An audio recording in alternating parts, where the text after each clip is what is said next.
Today, cutting-edge DNA technology solves a dinner party that turned into a double murder. A cold case for 45 years. The deaths of newlyweds Linda and Cliff was a haunting stain on their small town. The night they were murdered, Linda made her famous hamburger casserole for dinner. But some believe the table wasn't just set for two.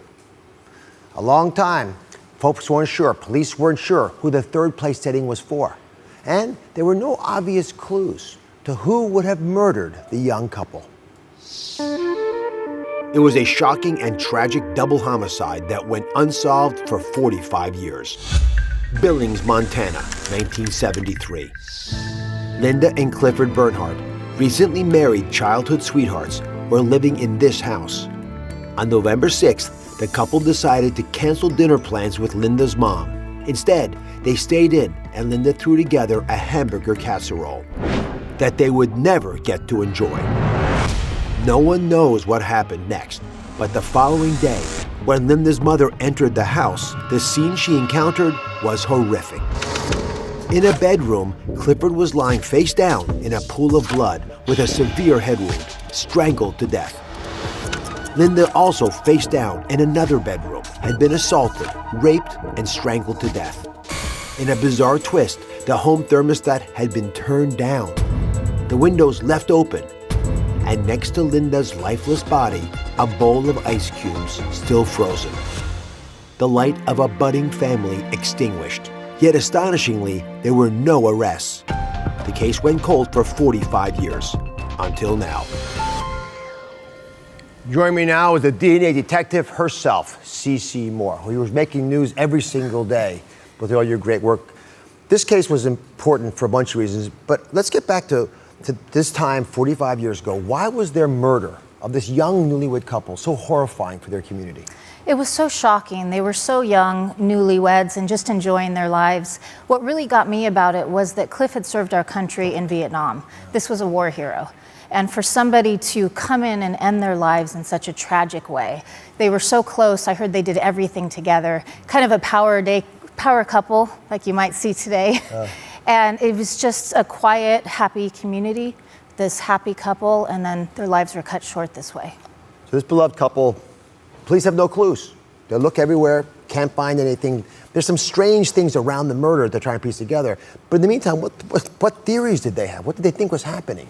As far as I know, they didn't have any strong suspects at the time, but they did feel that the murderer had known the couple. There was no signs of forced entry. It appeared they might have had someone over for dinner.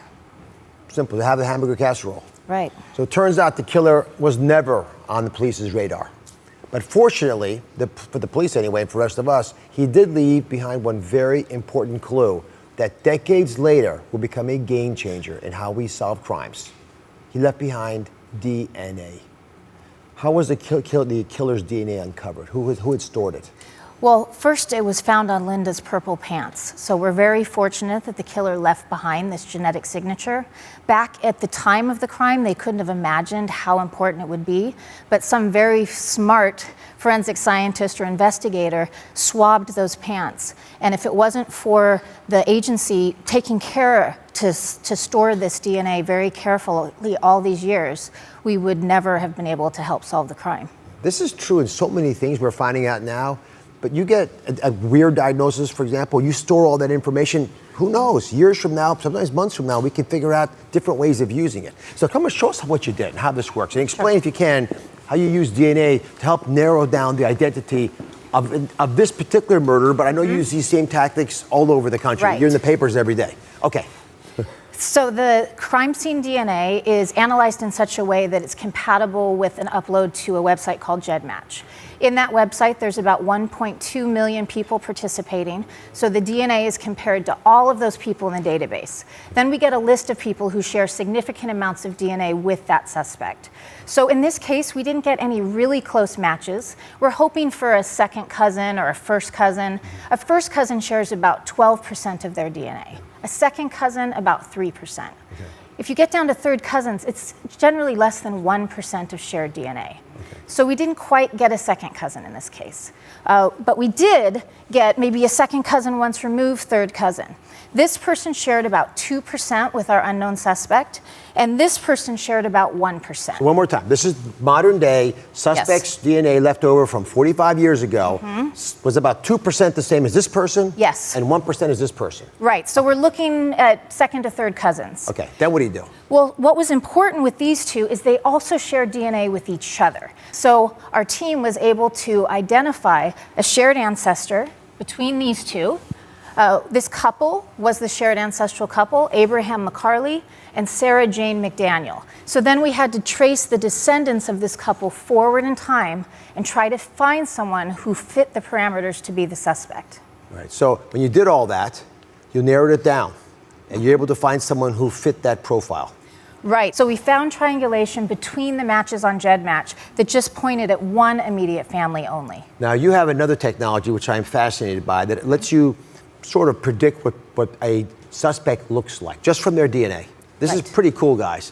Please walk us through this. This is a facial recognition snapshot from Parabon. That's right. This is Parabon snapshot phenotyping, and it tells us not only someone's ancestry, but their traits. So we can predict from an unknown suspect what color his eyes should be, what color his hair was, shape of his face.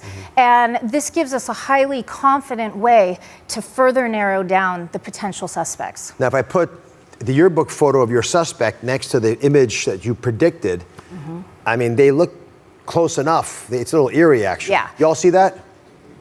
Yeah, it's not meant to be an exact photo. We don't know exactly what someone would look like, their age, their weight, if they have scars or glasses, but it's giving the basic traits, the eye color, hair color, the basics. And so we're looking at that saying, okay, if we've narrowed it down to a few candidates, who has blue eyes, who has brown eyes, who has black hair or blonde hair? And that can help to further rule out people and narrow down to a more specific person. And then finally, there's the detective work that you always do. Who lived in that town or had access to this couple? Right, and this particular person had moved to that area before the time of the crime. And it turned out that he was also living very close to Linda when she was younger. Oh my goodness, what is his name? His name is Cecil Caldwell, and we thought perhaps he had maybe developed an unhealthy obsession with her when she was young. And we know he had a fetish where he collected women's undergarments. And at the scene of the crime, Linda's undergarments were missing. So that's something the investigators found, of course, not me. And then detectives have a little bit of a clue. It's like you're shining a light, helping them along a little bit, and then they are good enough to take the ball and run with it. Yeah, they would never have suspected him because he had no criminal record. He lived his life, never got on their radar, but now that we were able to help identify him, they determined he worked with Linda, which could very well explain him being invited in, and he attended their funerals and signed the guest book. How eerie. Isn't that? And that's where we really feel highly confident that investigators found the other evidence that backs up this genetic identification. So up next, where is Cecil today? And could he be linked to more unsolved murders? Stay with us. It's hard to summarize in 45 years how this really feels to know who killed my sister and brother-in-law. For many years, I took the loneliness and the sadness and kept it to myself because it was much easier to do than to deal with the pain. But what I'd like to take out of this tragedy is hope. And I want to give hope to others who are in similar situations like we were, to tell them not to give up, that there are people that are willing to help and to donate money and time to these cold case units, because without these individuals, our case would have never been solved. We're back investigating the case of a dinner date with a murderer, which has gone cold for 45 years. Now, we just heard from Linda's sister, Kelly, who was only 16 when she found out Linda and Cliff were murdered in their own home. The DNA detective, Cece Moore, helped crack this cold case with cutting-edge DNA technology and revealed one of Linda's co-workers committed the heinous crime. Sheriff Mike Linder from the Yellowstone County Sheriff's Office joins us now via Zoom. His team of detectives work closely with DNA technology provided by Cece to help solve this case. Sheriff Linder, congratulations. Why was this case so important to crack? Well, Dr. Oz, this was very important because, as you stated, and I believe Cece stated earlier in the show, that this was a young couple just starting their lives together, moved into a new home. killed on that November night and found the next morning by Linda's mother. Very, very upsetting and shook the whole community. And we felt this was a case that we could solve, and so we dug into it. How do you guys actually decide to test things like the DNA on Linda's purple pants? I mean, what prompted that decision to reinvestigate after 45 years of it lying in some safe spot in your office? Well, Doctor, in 2004, the lieutenant in charge of our detective division decided it was time, based on the advances in DNA, to maybe send a sample in again and see what we could find. We did get a profile back, and so very fortunate. That was a turning point for us. But unfortunately, there was nothing in the National CODIS database. Yeah, so just to be clear for everyone at home, you actually had the clues back then, but not enough of us had our information in a database, so you couldn't match anybody. So what was your reaction when you had now enough Americans signed into these systems that you could actually identify a suspect via DNA? Well, when Parabon and Cece, when they gave us the information on the names and some suspects, one of our investigators here actually recognized the name as a coworker of Linda's, and I'm not sure who was more excited. This was over a video conference like this. We were all excited here that we had that information, and I think they were just excited back to Parabon. How do you think these results will help your community heal from something I knew that had scarred you for so many years?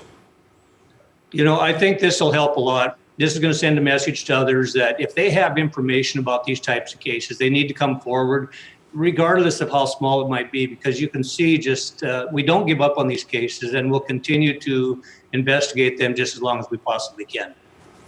Thank you, Sheriff Linder. Godspeed. Let me bring back in the DNA detective, Cece Moore.